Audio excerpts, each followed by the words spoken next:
अब beauty corner में आप पाएंगे home decor and art effects, god idols, wall piece, metal art and wall clocks, flower pots and artificial flower plants, latest collection of crockery, stylish range of purse, toys section, packing items, hamper articles, fully air conditioned showroom, lift facility के साथ Vaid arena, first floor near Digambar Jain Mandir, Balaghat.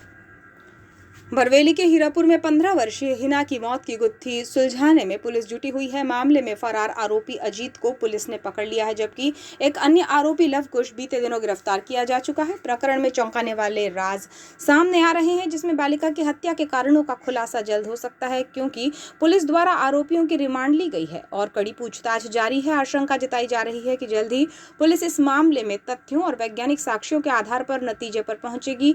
खास बात यह भी है कि बालिका के साथ अजीत द्वारा शारीरिक संबंध बनाए जाने का जिक्र किया जा रहा है। हालांकि पुलिस द्वारा डीएनए रिपोर्ट का इंतजार किया जा रहा है, जिससे इसकी पुष्टि हो सकेगी।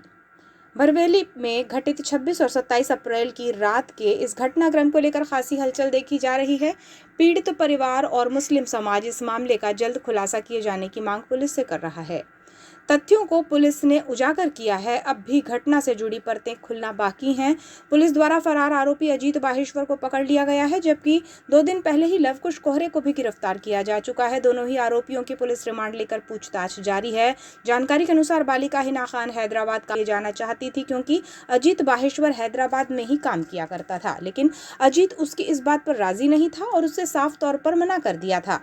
घटना की रात में अजीत और लवकुश बाइक से घूमने के लिए निकले थे। इसी दौरान छात्रा ने घर में किसी को कुछ बताए बगैर दोनों के साथ चली गई थी और उसके पिता उसकी तलाश कर रहे थे। सूत्रों के अनुसार अजीत और लवकुश देर रात तक उन्हीं के साथ थे और वे रात करीब 3 बजे के दौरान उसे छोड़ने के लिए घर के पास पहुंचे थे, जहां उसे छोड़कर दोनों अपने अपने घर चले गए। इधर बालिका के पिता उसके घर में नहीं होने को लेकर चिंतित थे, जिनके द्वारा भी खोजबीन की जा रही थी। तभी घर के पास छोड़ने के दौरान बालिका ने अपने पिता को देखा और फिर उसने एक अन्य व्यक्ति से फोन मांगा और अजीत और लवकुश दोनों को फोन पर वापस घर आकर उसे ले जाने के लिए कहा, लेकिन दोनों ने उसकी इस बात पर गंभीरता नहीं दिखाई और अपने घर में जाकर सो गए थे।